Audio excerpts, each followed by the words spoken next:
I watched him smile. In the exact moment my own brother raised a gun to my head.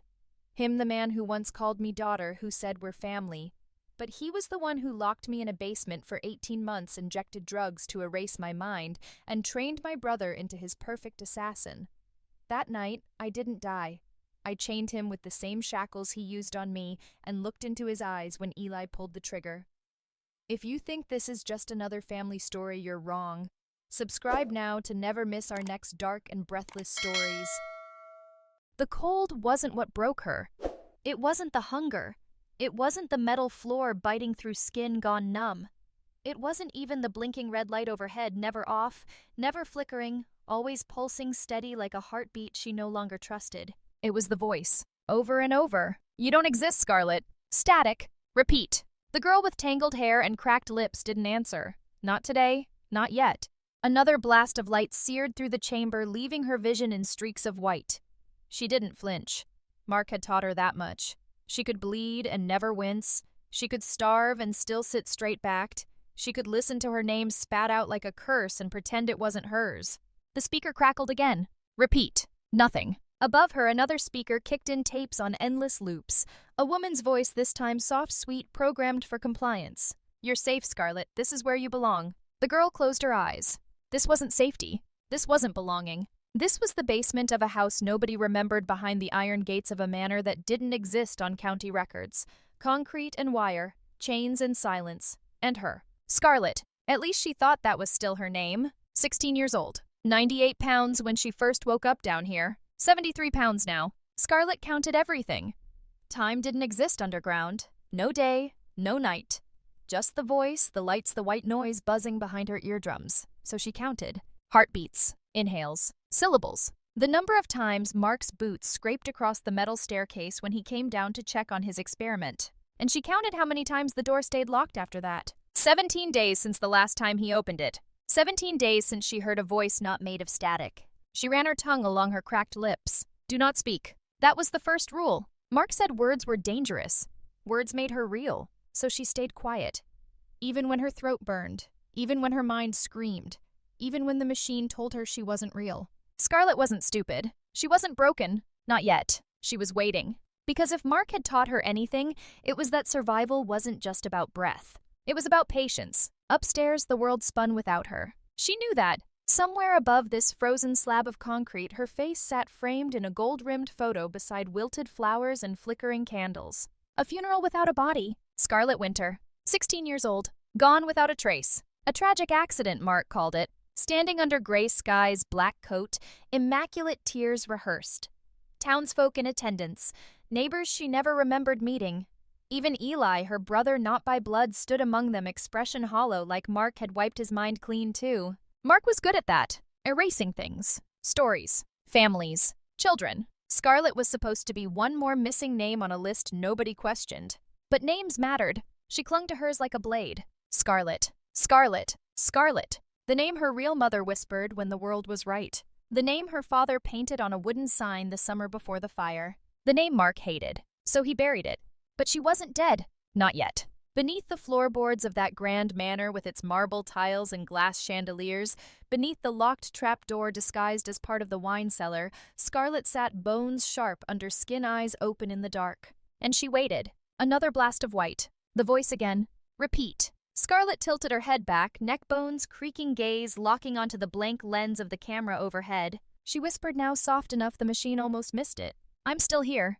The system stuttered. Mark would see that later. Maybe he'd laugh. Maybe he'd come down. Maybe he'd flip the switch to end this game for good. She wasn't afraid. Fear had burned out weeks ago. Now there was only the waiting. And the counting. Scarlet closed her eyes. Counted the seconds until the light dimmed. Counted the seconds until the machine started over. Counted the seconds until she wasn't Scarlet anymore. But above the story was different. Outside the wrought iron gates of the estate, beyond the cameras and the walls, and the silence, the town gathered.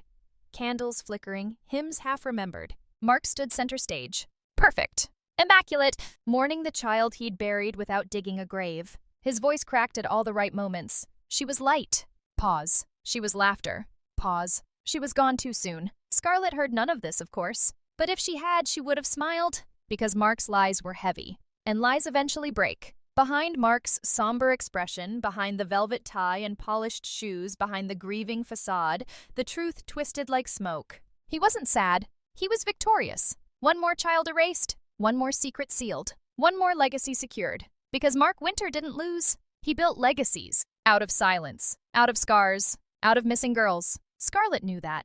She'd seen the files. Before the trapdoor opened that night, before the world narrowed to this box of light and sound, Scarlet had seen the names. Dozens, maybe hundreds, and she was next. But numbers didn't scare her. Mark had underestimated that. Numbers were what Scarlet counted. And when you could count something, you could control it. Above, the townsfolk mourned. Below, Scarlet planned. When the candlelight vigil ended, when Mark retired to his study and poured 2 inches of expensive scotch when the cameras flickered off for maintenance at 3:07 a.m., Scarlet didn't sleep. She watched. She waited. She survived. And when the first crack appeared, a shift in airflow, a hum different from the others. The slightest pressure change from the left corner vent, Scarlet knew. Mark had made a mistake. She wasn't buried. She was entombed. And tombs were meant to be broken. In the dark, Scarlet traced her fingers along the floor nails, cracked skin, peeling breath shallow. She whispered her name again. Not to remember, but to remind the world. I'm Scarlet. And then she smiled. The cold was a promise. Scarlet didn't remember when she first understood that. Maybe it was on the day Mark locked her in the basement, or maybe it was tonight. But she knew one truth now, more certain than the endless voice loops, more absolute than the beat of the red light above her head.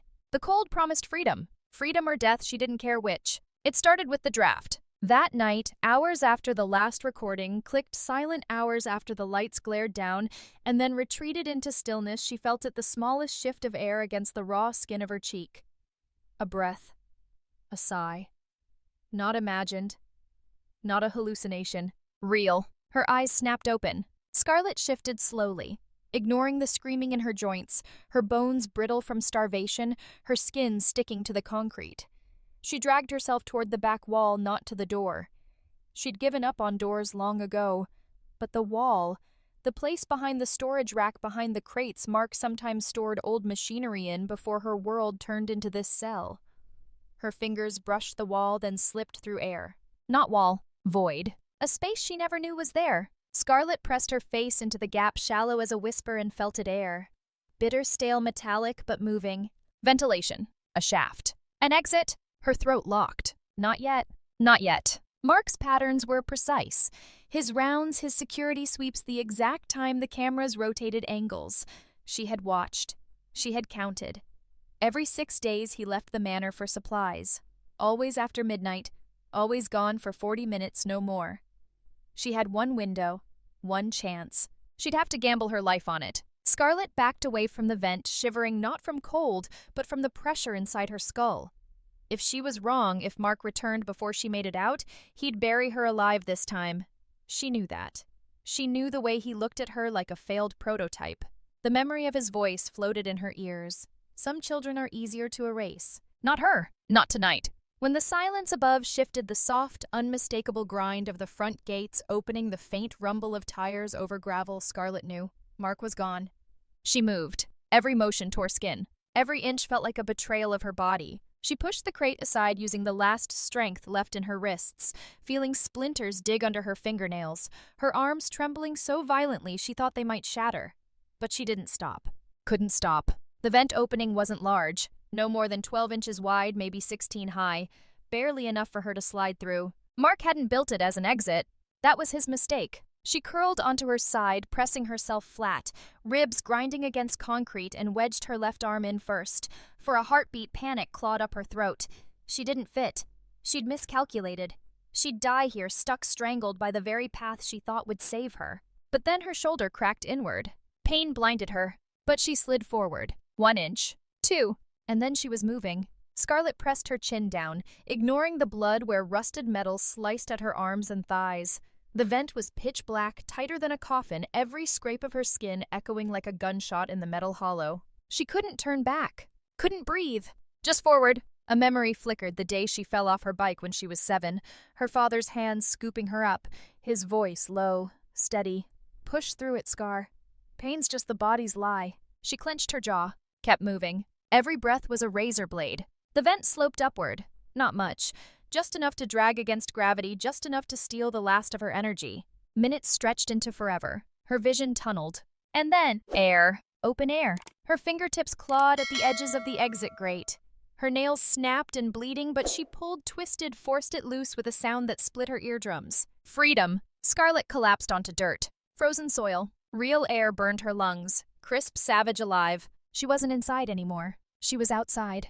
But there was no victory. No triumph. Only the cold. Snow fell in sheets. The night was brutal, darker than any darkness she'd known underground. Trees loomed like black skeletons.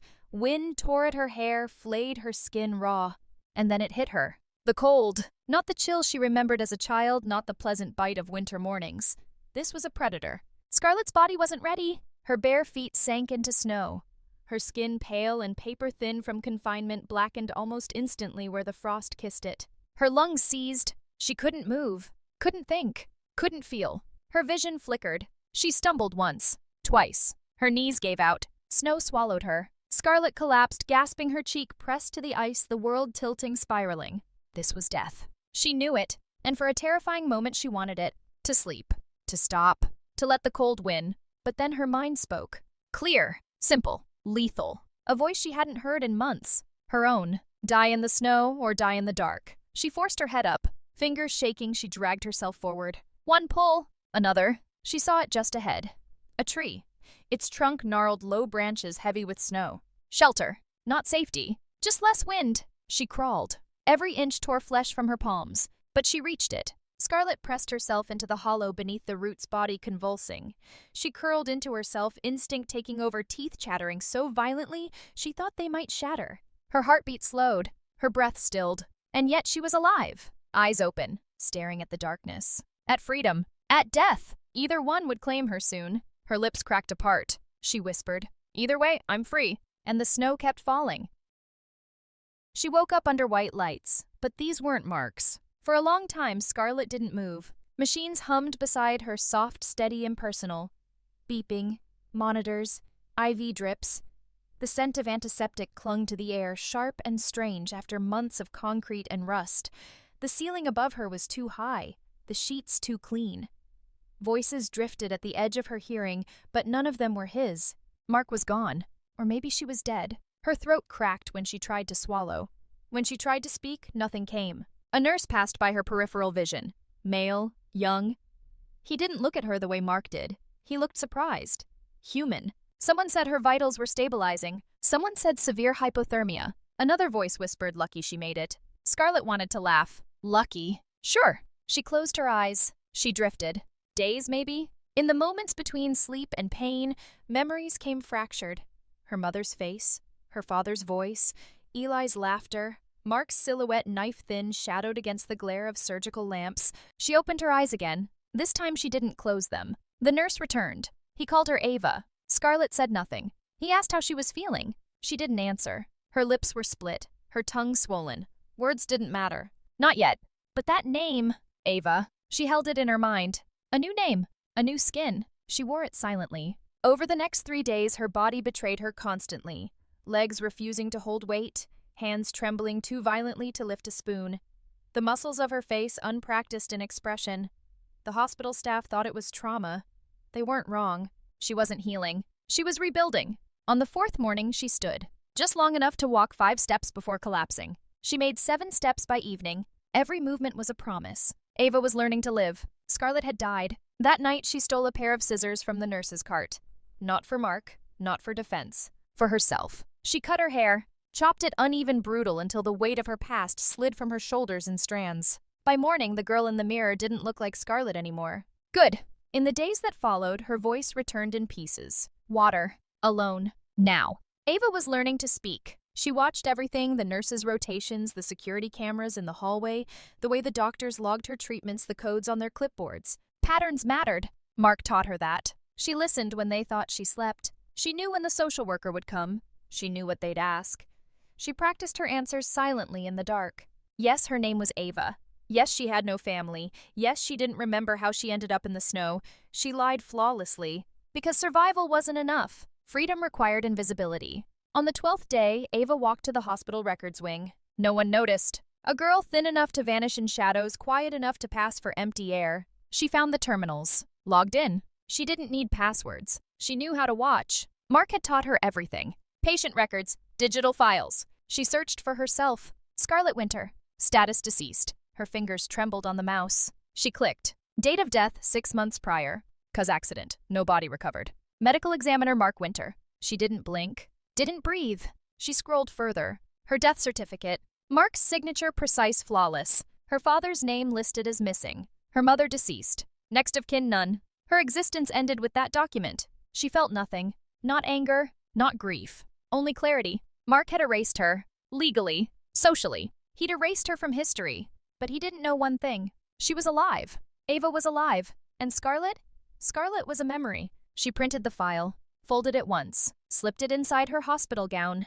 Proof. Not of who she was, but of who Mark was. When she returned to her room, she stood at the window, looked out at the city beyond. Lights. Movement. People who believed the world was still good. Scarlet envied them. Ava didn't. Ava understood now. Names were weapons. So she took her new name fully. And she made herself a promise. Not whispered. Not spoken. But carved in silence. Ava would end Mark. She watched her reflection in the glass.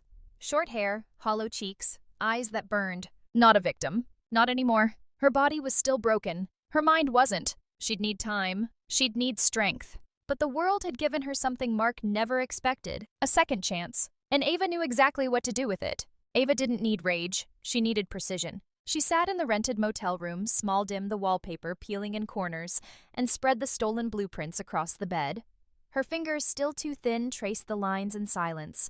Warehouse units, offshore accounts, shell corporations buried inside other shell corporations, a network designed for ghosts. But Mark wasn't a ghost. Not to her. Somewhere out there he was real, breathing, eating, smiling his hollow, rehearsed smile. She studied the maps like scripture. Her body wasn't ready to fight him yet. Her mind was. Each red line on the blueprint was a scar. Each name circled in black ink was a child who didn't get out like she did. 37. That's how many missing kids she'd counted so far. Scarlet Winter had died in that basement, but Ava was here to count the dead. And count them she did. She charted every acquisition Mark had made in the past 5 years. Storage units registered under false names. Small biotech firms on the outskirts of town making just enough profit to avoid suspicion. She followed bank transactions that looped through Cyprus, the Cayman Islands, back to Chicago. The money washed itself faster than blood down a drain. Ava watched it all. Waited. The printer beside the motel bed coughed out another sheet. Hospital records this time. Admissions flagged under unaccompanied minors. Most were rerouted before they even saw a doctor. She saw it. Mark's algorithm. He didn't just abduct. He harvested. And no one noticed. Except her. Her stomach twisted when she found the newest intake date. 1 week ago. A boy. 14 years old. Gone. She gripped the paper so hard it tore. Breathe. Mark wanted her angry. Angry people were stupid. Ava wasn't stupid. She taped the boy's picture beside the others. 38. She sat back. Exhaled. Time to move. At midnight, she left the motel. The streets of Chicago in winter didn't care if you were alive or dead. Neither did Ava. She blended into shadows, her figure thin, her expression blank. She watched the trucks leave the Southside facility, an old glass factory turned data farm according to zoning files. A front. She counted guards, cameras, timed rotations. 6 entry points, 3 monitored, 2 faked, 1 unguarded. Mark hadn't changed. He still built his security with arrogance. She could use that. The shift change at 3 a.m. revealed something else. Eli. Her throat locked. From the shadows, Ava watched him step out of the service door, scanning the perimeter like he was born to it. Taller now, his jaw sharper, the softness in his face gone. In its place control, Eli was wearing black. Security vest, pistol at his hip, Mark's emblem stitched over his chest like a brand. Ava's heart betrayed her. It broke. Eli, her Eli, the boy who once sat on the floor beside her building towers from scrapwood and laughing when they fell. Now he was a weapon. Mark's weapon. Ava felt herself step back instinctively, her body folding in on itself as if hiding from the memory was enough. She wanted to scream his name, wanted to charge across the frost-slick pavement and shake him until he remembered. But she stayed still, because Eli didn't know her anymore, and if Mark had gotten to him, he wouldn't hesitate to shoot her. Ava watched him pace. Every line in his posture screamed discipline. But there she saw it, a hesitation. Barely a second, he paused at the south gate, glanced toward the skyline. Something in his stance fractured. Eli was still in there. Ava just had to reach him. She turned away before he saw her. retreated back to the shadows. When she reached the motel, she slammed the door behind her and let her knees give out. She slid to the floor back against peeling wallpaper, shaking not from fear, but grief. It hurt more than the basement. Mark hadn't just stolen her life. He'd stolen Eli. But Mark had underestimated one thing. Ava didn't break. She planned. She stood wiping the blood from her cracked palms and walked to the wall of photos. She stared at Eli's picture. Her voice was steady, cold, lethal. "I'll get you back." Then she pulled down the map. Tomorrow the hunt would begin. And this time Mark wouldn't see her coming. The bar smelled like rust and old bourbon. Ava sat in the corner booth, her back against the wall, her hood low over her face. She watched Eli through the thin haze of cigarette smoke that clung to the air like it had nowhere else to go. It had taken her 2 days to track him here. 2 days of following him after shifts ended at the factory, marking his routes, learning his routines. He always came here. Same hour, same seat. Tonight wasn't different. Eli sat at the far end of the bar, posture too straight for someone off duty. His right hand rested loosely on the whiskey glass, but Ava knew better. That hand wasn't relaxed. It hovered near the inside of his jacket. Close to the weapon. Always close. The boy she remembered was gone. She hated Mark for that. Eli was 20 now, lean, sharper angles, eyes that scanned the room every 20 seconds, unconsciously sweeping for threats. She used to count the seconds between his laughs. Now she counted the seconds between his surveillance sweeps. 20 seconds. Every time. She would need less. Ava's fingers moved under the table, tracing the worn grooves of the small object in her palm. The pen. Not just any pen. A cheap plastic ballpoint. Blue casing. Chipped at the tip. Eli's name carved crookedly into the side by his own hand when he was 7. Ava still remembered the way he cried when Mark threw it away. She'd dug it out of the trash that night, hidden it in her shoe. It had survived. So had she. Now it was a weapon. 20 seconds. Eli's eyes swept. Ava stood. She moved like memory. Careful, deliberate, a ghost in her own skin. She crossed the bar in silence. Eli's glass was almost empty. He was distracted. Tired. That was good. She brushed past him as if by accident, and dropped the pen on the bar. It landed inches from his hand. Eli blinked, paused. His gaze flicked down, and the world shifted. Ava didn't stop. She kept walking, kept moving, out the door, into the night. Behind her, she heard it, the scrape of the bar stool. Too sharp, too fast. He'd noticed. Her heart didn't race. Not yet. She slipped into the alley behind the bar and waited. 5 seconds. 10. Then Eli appeared. He didn't call out, didn't speak. A soldier. He scanned the alley with precise, controlled movements, weapon drawn now. She watched him from the shadows, the pen still clenched in his hand, his knuckles white. He didn't understand. Not yet. She could have called his name, could have stepped forward, but it wasn't time. She couldn't break him now. He'd shatter, and Mark would pick up the pieces. Eli cursed under his breath, a sound she'd almost forgotten. He turned, stormed back inside. Ava let herself breathe. It had begun. She watched him through the cracked window as he slammed his glass down, shouting at the bartender, demanding answers, accusing. He was unraveling. Good. But Ava wasn't finished. Not yet. Inside, Eli paced. His fingers ran over the pen again and again like it might cut him. His mind was trying to bury the memory, but muscle memory never lied. Somewhere inside, the boy who carved his name into that plastic shell remembered. She saw it in his posture, in the way his shoulders tensed, in the way his head jerked every time the door creaked open. Ava stepped back into the shadows and waited. 20 minutes later, Eli stormed out, barking into his phone. She didn't need to hear the words to know who he was calling. Mark. She pictured it perfectly. Mark's voice smooth and cold. What happened? Eli's answer. Someone's watching me. Mark's silence after that. Because Mark didn't tolerate loose ends. Ava smiled. She had Mark's attention now. Let him watch. She had waited 18 months to haunt him. Tonight the haunting began. Eli didn't know it yet, but the war had started. And family always came back. The storage house stood like a scar. Ava didn't remember it being this small.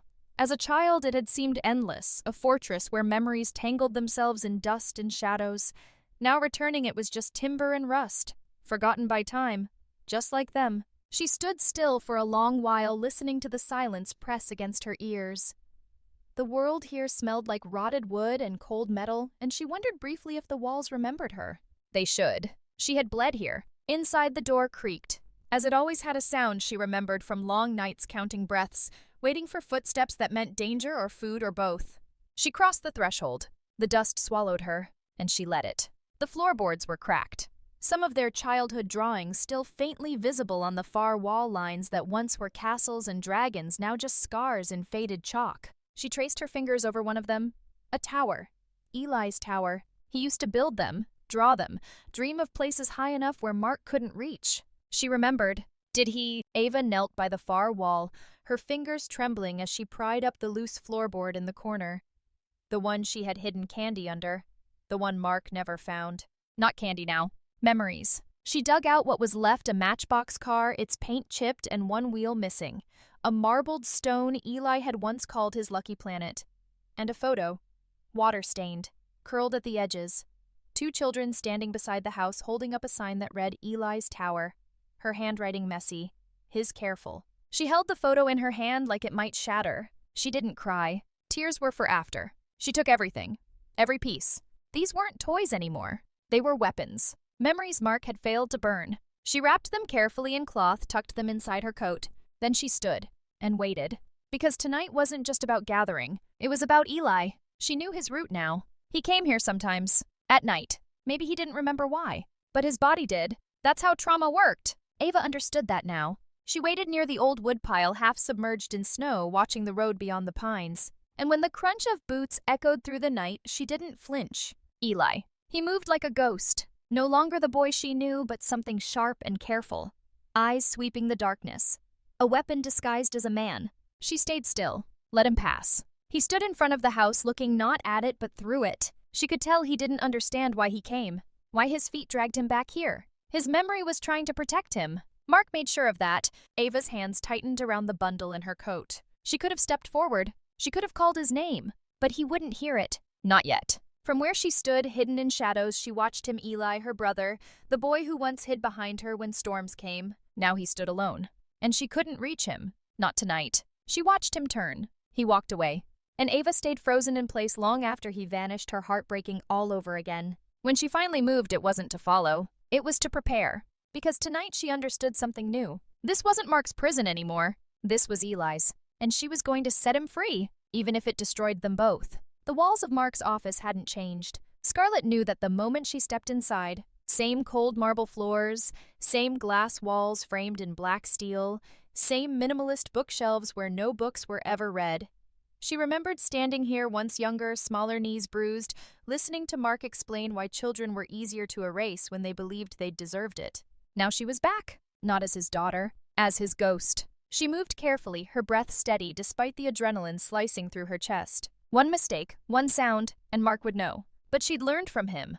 Learned how predators think, how they hunt. Tonight she wasn't prey. She was the knife at his back. Scarlet dropped to her knees behind the oak desk, pulled the small listening device from her pocket, a black chip no larger than a dime, and pressed it carefully into the groove beneath the power port. Magnetic seal, sound reactive, undetectable unless you knew what to look for. Mark wouldn't. He never looked under the surface. The irony wasn't lost on her. She finished straightened and scanned the room one last time. No trace. In and out.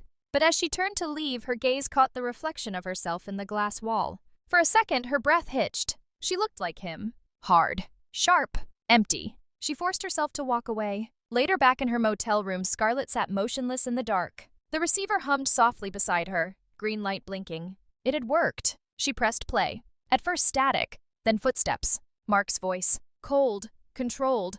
A sound Scarlet felt in her spine. Is the shipment ready? Another voice. A man she didn't recognize. Yes, sir. 4 units processed, 2 overseas. We're clearing 25 per organ. A pause. Mark.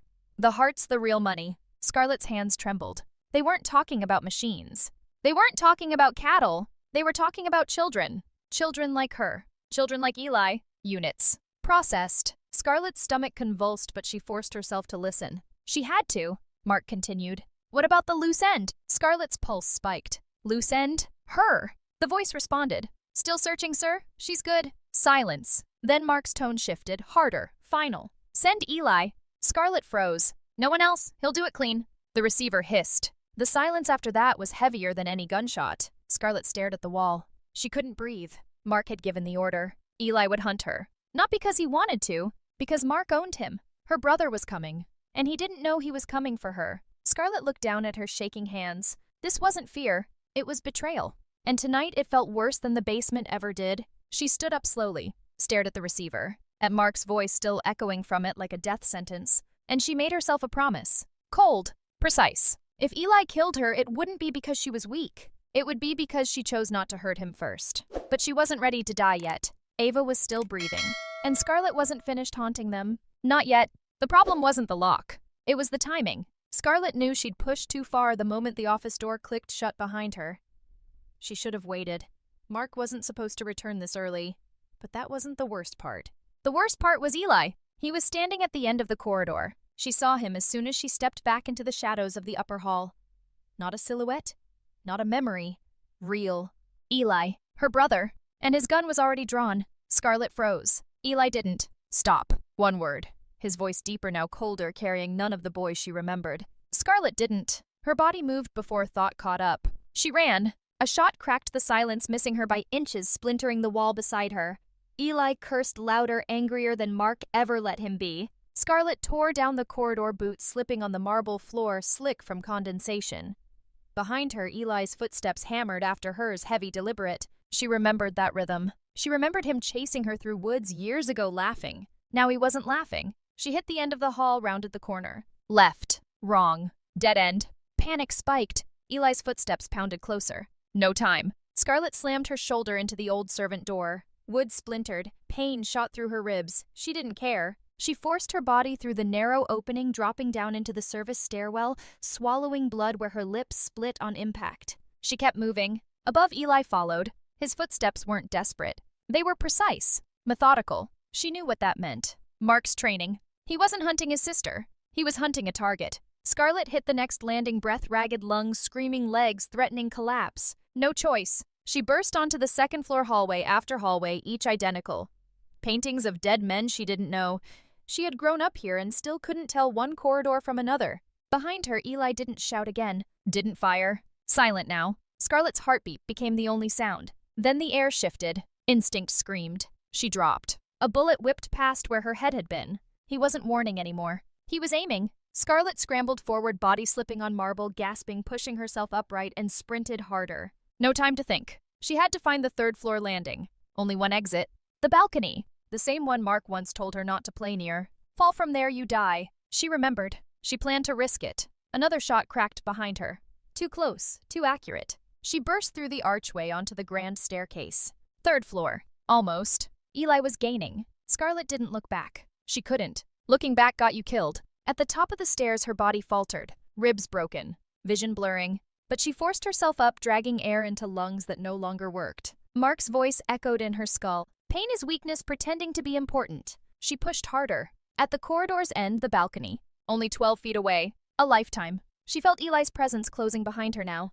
The way you feel a nightmare in your peripheral vision. She could hear his breathing. She knew that sound, even after all this time. But she didn't stop. 5 steps. 4. She could feel the open air beyond the glass doors. She reached them.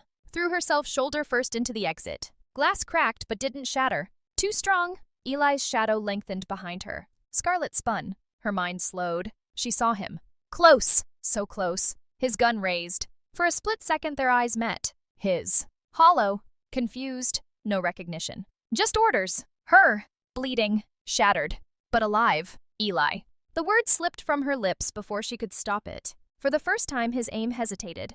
A second. Maybe less. But it was enough. Scarlet spun back toward the door. Kicked. Glass fractured. Again. Harder. It gave. Cold night air hit her like a wall. She didn't think. Didn't calculate. She ran.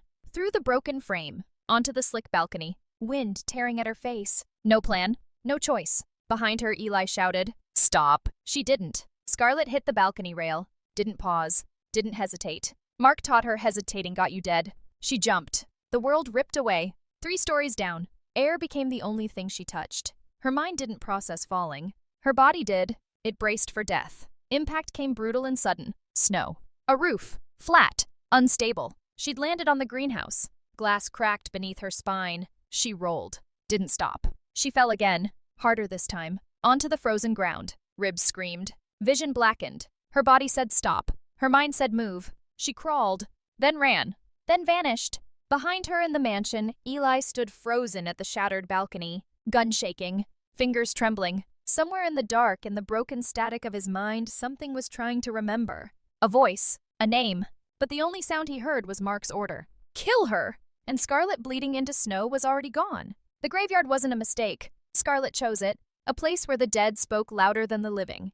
A place Eli couldn't pretend not to remember. She stood between the stones, breathing hard, her body broken in more ways than she could count. The bleeding hadn't stopped. Her ribs shifted wrong every time she inhaled. But she stayed upright, because tonight had to end differently. Tonight she wouldn't run. She heard him before she saw him. Boots on frozen dirt. Measured. Precise. He was close. Scarlet pressed her back against the old stone angel, the same one they'd hidden behind as kids. She remembered Eli laughing, chasing her, tagging the statue with scraped palms. That boy was gone. A shadow moved between the gravestones. Gun raised. She saw the glint of the scope. Then his voice, flat, dead, but familiar in all the wrong ways. Don't move. She didn't. Didn't even flinch. Her hands stayed at her sides. He stepped closer. She watched him. Eli's face was sharper, now leaner. His jaw clenched. His eyes weren't his anymore. Mark had taken them. And yet, when he aimed at her, his hands weren't steady. Scarlet forced her voice out raw but even. I know you. Eli's jaw twitched. Move and I'll shoot. Scarlet shook her head once. I'm not here to fight you. Eli's voice cracked. Liar. She let silence answer him. Then she reached slowly, deliberately into her coat. Not for a weapon. For the recording. She held it out, shaking fingers extended. A small black recorder. She clicked play. Static. Then Mark's voice, sharp, clinical, too loud in the graveyard silence. Patient shows signs of resistance. Eli flinched. Mark's voice kept going. Reinforced conditioning. Eli, repeat, I belong to Mark. My memory lies. Scarlet watched the gun in his hand tremble. The audio kept looping. Repeat, Eli, I belong to Mark. Eli's mouth moved. Silent. Then he choked. No. His gun dropped an inch. Scarlet took one step closer. Careful. Her voice soft now, not pleading. Just true. You remember? Eli's breathing fractured. She saw it. His entire body trembling. Memories slipping through like cracks in glass. I don't, he gasped. Scarlet stepped closer. I'm your sister. He shook his head violently. No, Mark said. He lied. 2 words. Like gunshots. Eli stumbled back. Gun wavering. Scarlet let the recorder fall at his feet. Mark's voice kept playing. Over and over. I belong to Mark. No! Eli screamed, suddenly staggering, pressing his hands over his ears like he could claw the voice out of his skull. Scarlet didn't move. She watched. Waited. Let the truth do the bleeding for her. Eli dropped to his knees. His weapon clattered to the dirt. His shoulders shook. He whispered, I remember. Scarlet's throat cracked. Then look at me. Slowly he did. His eyes weren't hollow anymore. Just broken. I tried to kill you. Scarlet's voice trembled. I know. A long silence. Then Eli whispered, I'm sorry. She knelt in front of him, shaking, exhausted, her body, collapsing even as her mind refused to surrender. I don't need sorry, she whispered. I need you to help me kill him. And in the frozen dark of the graveyard where they once played, her brother nodded. Eli didn't run. He went back. Back to the mansion. Back to Mark. He walked through the grand doors like a weapon returning to its holster. His hands still shook from the graveyard. From Scarlet's voice. From the recording that kept looping in his head. I belong to Mark. But he didn't believe it anymore. He found Mark where he always was, standing in the office behind the glass desk, staring out at the snow. Mark didn't turn when Eli entered. Report. Eli's throat burned. I found her. Mark's voice was calm, icy, and Eli hesitated, and that was all it took. Mark turned then, and Eli understood too late that the hesitation had betrayed him. Mark's expression didn't change, but the silence became suffocating. You remember, Mark said softly. Eli's hand twitched toward his gun, but Mark was faster. A sharp whistle. A guard appeared. A syringe in hand. Eli fought, but only for seconds. The needle sank into his neck. Darkness swallowed him. When Eli woke, he wasn't sure where he was. Not the mansion. Concrete. Cold. Chains. Something burned behind his eyes. He tried to move. Couldn't. Then Mark's voice. You were always my favorite. Eli tried to speak. His mouth didn't work. You'll forget her again, Mark said. You've done it before. Footsteps. Eli drifted. Fell. The memories slipping again. Mark's voice replacing them. Scarlet. Gone. Again. But she came. Scarlet found him. It took her 2 days. 2 days tracking encrypted radio signals, tapping into Mark's emergency bunkers. 2 days without sleep. But when she found him chained beneath the old boiler plant, half-conscious, pupils blown wide from the drugs, she didn't speak. She acted. Bolt cutters? Silence. She caught Eli before he collapsed. When he opened his eyes, she was there. Not a memory. Real. Her voice shook when she said it. "Eli, fight!" And this time he did. He stumbled to his feet. Not because he was ready, because she was. Mark's drugs couldn't erase everything. Not this time. Scarlet pulled him upright. "I need you." He looked at her and remembered. "I'm with you." It wasn't a promise. It was a choice. The only one that mattered. The cabin was silent. Neither of them spoke at first. Scarlet sat across from Eli, her hands raw, her ribs taped but aching. He looked worse. The drugs had left shadows under his eyes. His skin was pale, his shoulders slumped like someone had cut the strings inside him. But he was awake. He was remembering. That was enough. Finally, Scarlet reached into her jacket. She pulled out the drive. "Watch!" Eli didn't argue. He plugged it into the old laptop. Footage flickered to life. Warehouse interiors. Operating tables. Children strapped down. Medical staff in masks slicing removing. No anesthesia. Scarlet didn't watch the screen. She watched Eli. His hands curled into fists. His breath fractured. "I worked security at these places." She said nothing. Eli shook his head. His voice cracked. "I guarded this." Mark's voice played over the footage. "Keep them awake. Organs last longer." Eli staggered to his feet, knocking the laptop to the floor. "Turn it off." Scarlet did. Silence swelled between them. Then she spoke. "He built it all on us?" Eli's throat locked. "He built it on me." Scarlet stood. She crossed to him. For the first time since the graveyard, she reached out. Her hand closed around his wrist. Firm, unshaking. Not anymore. Eli looked at her, eyes broken. But something burned there now. Not confusion. Not fear. Resolve. "What's the plan?" Scarlet exhaled. "For 18 months he controlled me. For years he controlled you." Eli said nothing. She continued.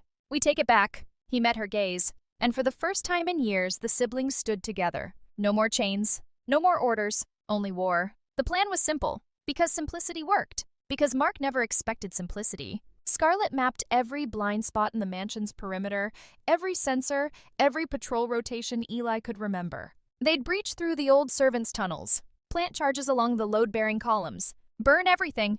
But first they needed him alive. Scarlet didn't care about confession. She wanted closure. She wanted him to see who broke him. Eli would bring him to the basement. Scarlet would be waiting. A trap within a trap. When it ended, the house would fall. And Mark Winter would vanish. Not into legend, but into ash. At dawn, Scarlet checked her weapons. Eli checked the detonators. Neither of them spoke. There were no words left. When Eli slid the knife into his belt, Scarlet raised an eyebrow. "I thought you preferred guns." His voice was flat. "This is for me." She nodded.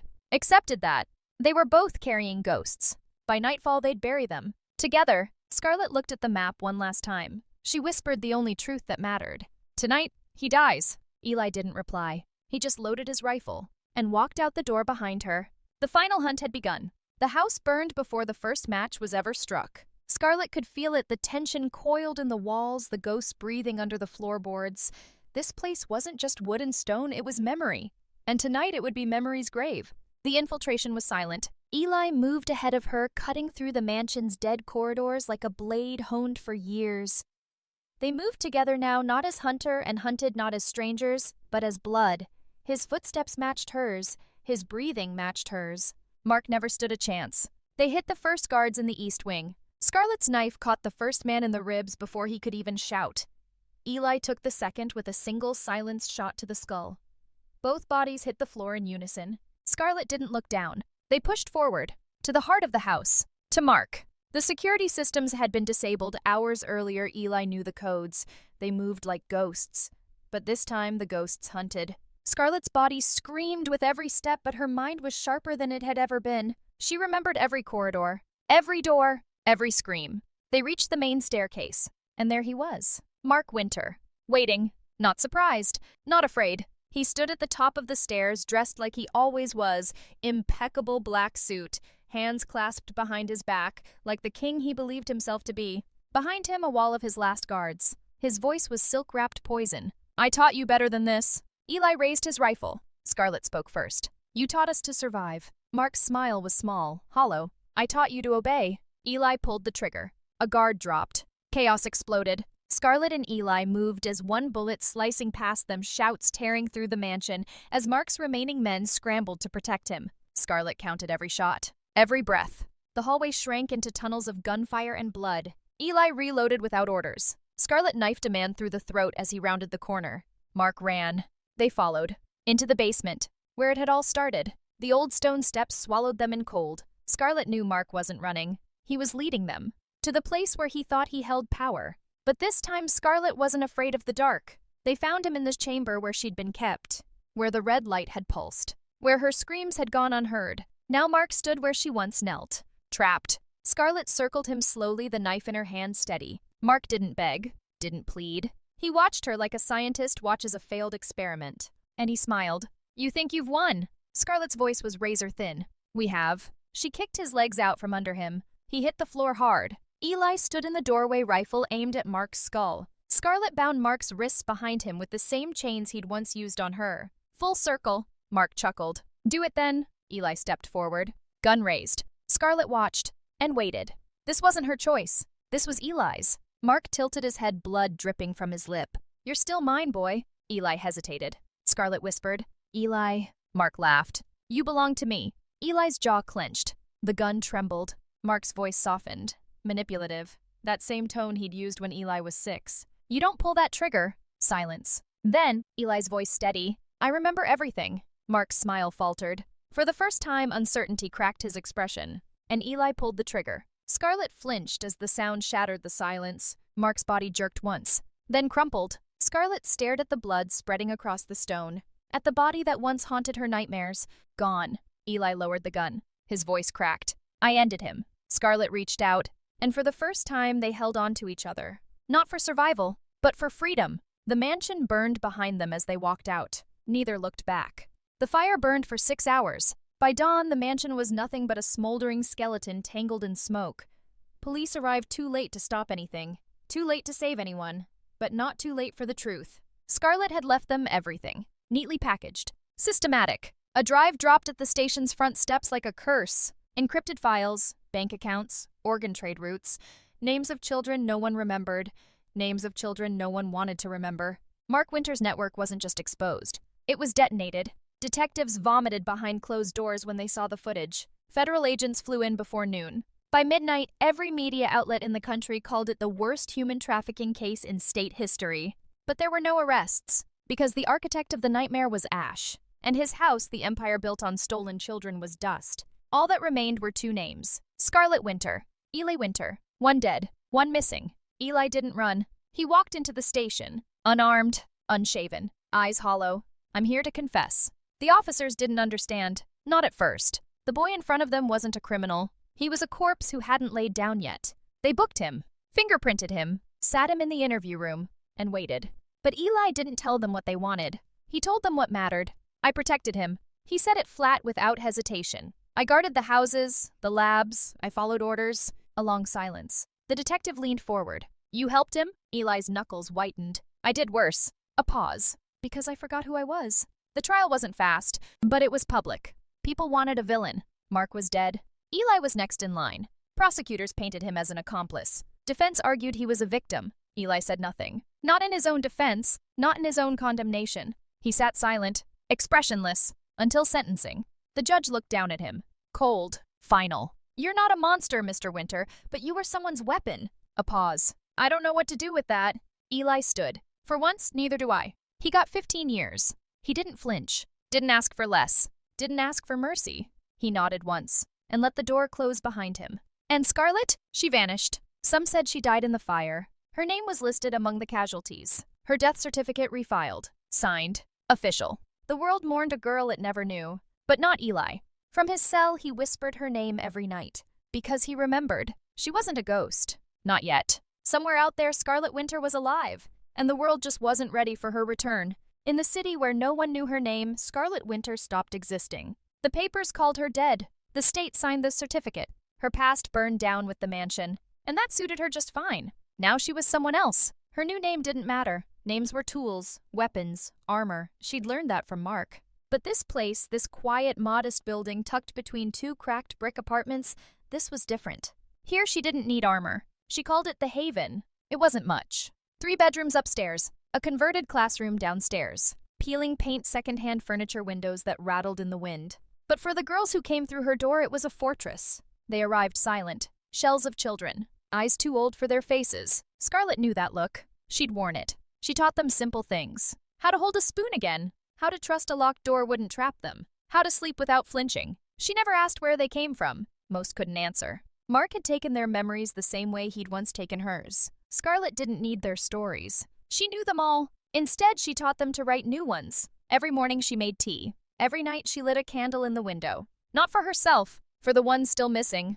The girls didn't call her anything. Not miss, not teacher. Just her. That was enough. One morning the letter arrived. No return address. Just her new name written carefully like whoever penned it had learned to write from muscle memory instead of belief. She knew who it was from before she opened it. The handwriting belonged to Eli. Inside 4 words. Simple. Precise, but enough to make her hands shake.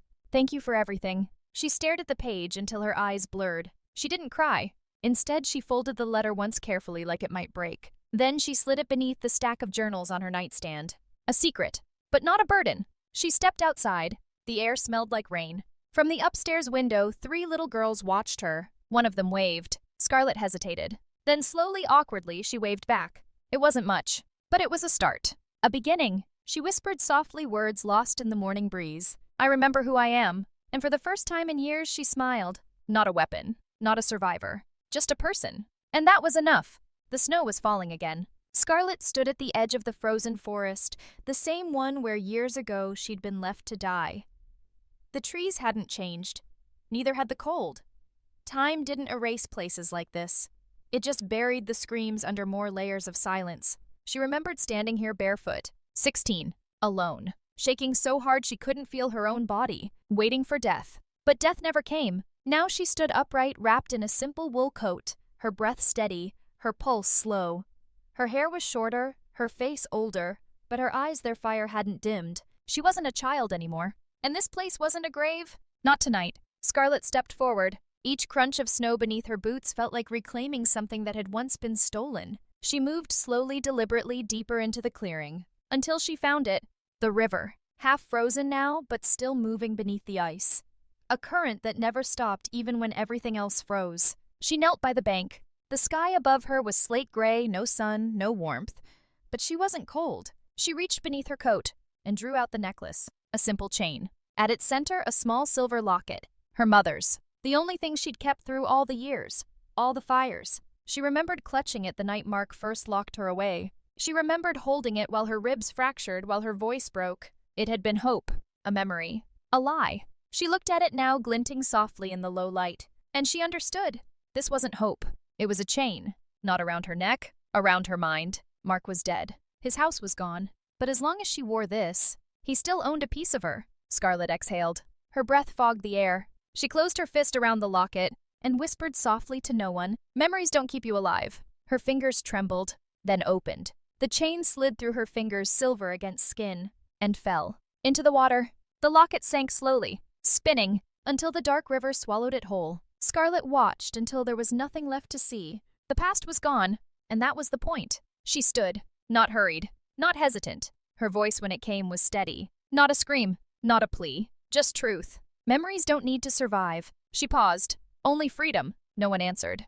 That was fine. She didn't need anyone to. She turned and began to walk. No destination. No map. No name. The snow thickened behind her, covering her footprints as fast as she made them. The camera pulled back. Higher. Wider. Scarlet small now. Just a figure. Moving through white. And then finally the snow consumed her completely. And the story ended.